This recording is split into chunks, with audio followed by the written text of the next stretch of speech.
Salam Sang Raja, Bab 76. Episode 1. Ada satu botol lagi. Sejak lebih dari 10 hari yang lalu, komandan kecil kedua pengawal raja dipromosikan oleh Raja Alexander Muda ke kursi nomor 1 di militer Chambord. Brook sekarang memiliki kendali atas semua kekuatan militer di Chambord dan disebut salah satunya, Tugurus di Chambord bersama dengan Kepala Menteri Bast yang baru. Masa depan satu bintang prajurit Brook melejit dan menjadi salah satu tokoh paling berpengaruh di Chambord, di atas semua orang kecuali untuk satu orang. Bahkan para pedagang terkaya yang bahkan tidak repot-repot mengakuinya sebelumnya sekarang akan tersenyum lebar, mengundang Brook ke pesta mereka sering, dan mengiriminya hadiah dan pelayan imut. Orang mengunjungi tempatnya dari pagi hingga malam setiap hari. Engsel di pintunya hampir aus karena itu. Jika itu orang lain, perubahan besar dalam status ini mungkin akan membuat mereka pusing dan terbawa suasana. Namun, pejuang yang lahir di keluarga miskin ini akhirnya menunjukkan integritas, keberanian, dan fleksibilitasnya. Bagi siapapun yang mencoba berjejaring dan berteman dengan dia dengan sengaja, prinsipnya cukup mengejutkan, dia tidak akan menerima atau dengan dingin menolak mereka. Dia akan memuaskan semua orang yang datang ke pintunya. Dia menggunakan upaya yang melelahkan untuk mencapai ini. Chambord saat ini sangat lemah setelah perang dan perlu pulih. Selain itu, dalam setengah tahun, Chambord harus menghadapi tantangan hidup dan mati lain dalam praktek militer Zenith. Raja Alexander mengatakan bahwa tujuan di depan mereka adalah untuk menyatukan semua kekuatan dan kekuatan yang mereka bisa dan membangun Chambord dengan cepat dengan sumber daya paling sedikit. Karenanya, Brook tidak ingin merangsang konflik tersembunyi antara Raja Muda dan para bangsawan sekolah tua. Setidaknya dia harus menjaga keramahan yang dangkal. Selain mengubur kepalanya untuk meluruskan urusan militer, Brook menghabiskan banyak waktunya untuk mereformasi perencanaan militer. Itu adalah tujuan utamanya selama 30 hari ke depan. Raja Alexander telah menyebutkan beberapa persyaratan dan juga secara samar-samar mengungkapkan beberapa ide yang menakjubkan. Brook dengan hati-hati mempelajari dan memikirkan ide-ide ini, semakin dia memikirkannya, semakin bersemangat dia. Ada banyak hal yang tidak pernah ia pertimbangkan. Dia bahkan bingung dan tidak mengerti kapan Raja menyebutkan mereka untuk pertama kalinya.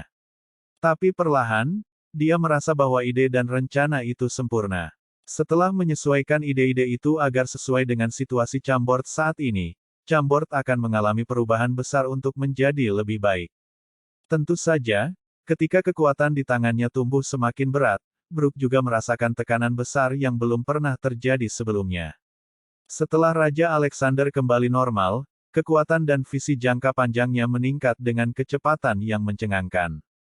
Baru-baru ini, selama obrolan di waktu senggang mereka di Akademi Sipil dan Militer Chambord, pejuang nomor 1 Lampard sebenarnya secara implisit mengakui bahwa kekuatan Raja telah meningkat ke tingkat yang bahkan tidak bisa ia perkirakan. Dia mungkin bahkan tidak bisa mengalahkan Alexander. Itu membuat orang-orang seperti Brook dan Percy banyak tekanan. Mereka tahu bahwa jika mereka ingin mengikuti Raja dan berperang dan berdarah untuk Chambord, mereka harus meningkatkan kekuatan mereka, itu penting. Jika mereka tidak bisa mengimbangi Raja Agung mereka, mereka akan secara bertahap ditinggalkan dan akhirnya menjadi orang yang tidak berguna. Selama masa ini, orang kuat seperti Percy dan Drogba mendapat serangkaian metode pelatihan aneh dari Raja dan mulai melatih diri mereka secara berlebihan setiap hari. Brook di sisi lain sibuk dengan urusan militer dan memiliki waktu terbatas untuk berlatih. Dia berangsur-angsur merasa semakin tertinggal dan tidak ada yang bisa dilakukannya. Ketika suatu hari dia berjuang, Faye mengirim pengawalnya Fernando Torres ke Brook bersama dengan perintah seorang raja, Tuan Brook, yang mulia telah meminta kamu untuk langsung menuju istananya. Ada sesuatu yang sangat penting yang ingin dibicarakan oleh Yang Mulia. Petik 2. Brook hilang. Dia tidak ingat Faye sebelumnya mengatakan kepadanya bahwa dia ingin membahas masalah penting hari ini. Dia mengikuti Torres ke istana utama. Setelah dia melangkah ke istana, dia terkejut mengetahui bahwa komandan pertama pengawal Raja Peter Chech sedang duduk di kursi dan berbicara dengan Raja Alexander. Kecuali mereka berdua, tidak ada orang lain di istana. Haha Brook, kamu tiba di sini tepat waktu. Aku punya sesuatu yang sangat penting untuk kalian lihat. Petik 2. Setelah melihat kedatangan Brook, Fei tertawa ketika dia berjalan turun dari singgasananya yang dikelilingi oleh dua patung monster seperti singa. Dia menepuk pundak Brook dan tiba-tiba membuka telapak tangannya. Cech dan Brook merasakan sesuatu yang berkedip di depan mata mereka ketika sebuah botol hijau kecil muncul di telapak tangan Fei. Cairan hijau disimpan dalam botol kristal memanjang, itu memiliki sedikit sentuhan kekuatan sihir. Ini, Cech dan Brook keduanya terkejut. Hehe, ini ramuan energi keras yang baru-baru ini aku kumpulkan, Fei menjelaskan dengan omong kosongnya. Dia berbicara dengan bangga, tapi aku lebih suka menyebutnya ramuan Hulk. Hehehe, ini ramuan yang sangat ajaib. Fei berhenti sebentar untuk membuat lebih banyak ketegangan. Ramuan Hulk. Nama itu sangat aneh, Brook bisa merasakan kekuatan sihir cahaya yang bersembunyi di dalam ramuan. Dia tanpa sadar bertanya, Yang Mulia, apa efek khusus ramuan ini? Tentu saja, hehehe, itu memiliki efek meningkatkan kekuatan seseorang secara instan beberapa kali, Fei ingin pamer. Kedengarannya seperti, Mad Potion, apoteker sihir disatukan. Tetapi perbedaan antara ramuan Hulk dan kelas rendah itu, Mad Potions, apakah efek peningkatan kekuatan itu permanen? Petik 2. Perbaikan permanen. Cech dan Brook keduanya terperangah.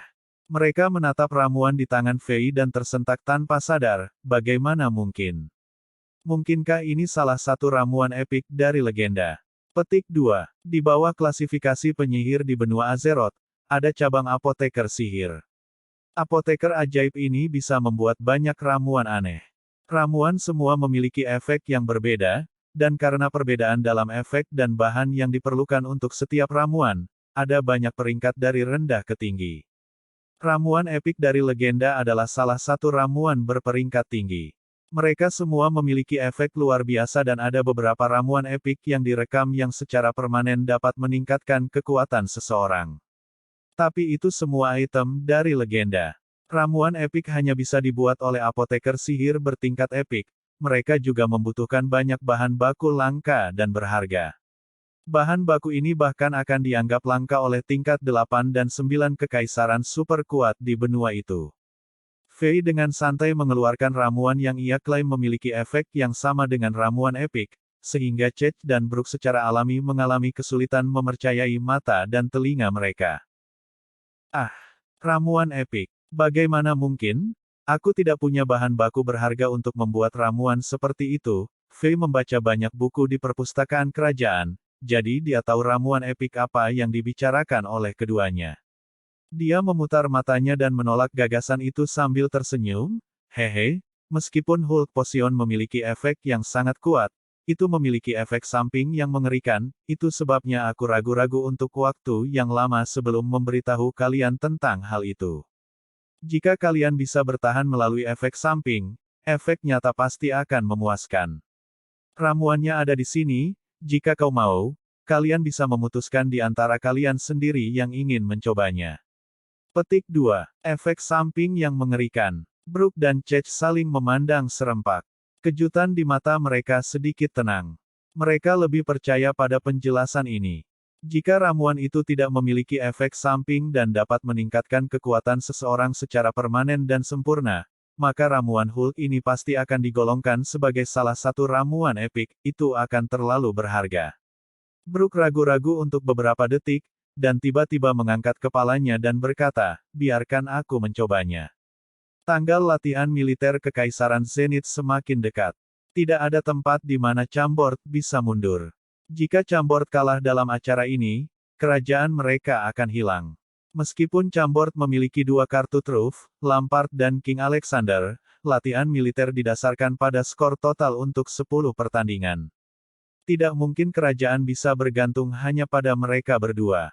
Jika Chambord menginginkan kemenangan secara keseluruhan, kekuatan orang lain harus meningkat juga. Waktu sangat ketat, dan bagi Gordon Brook yang dengan pikiran tunggal berfokus pada peningkatan kekuatan dan pertempuran bersama Raja, ramuan di depannya mungkin berbahaya, tetapi mungkin itu bisa menjadi kesempatan terakhir dan satu-satunya. Bersambung.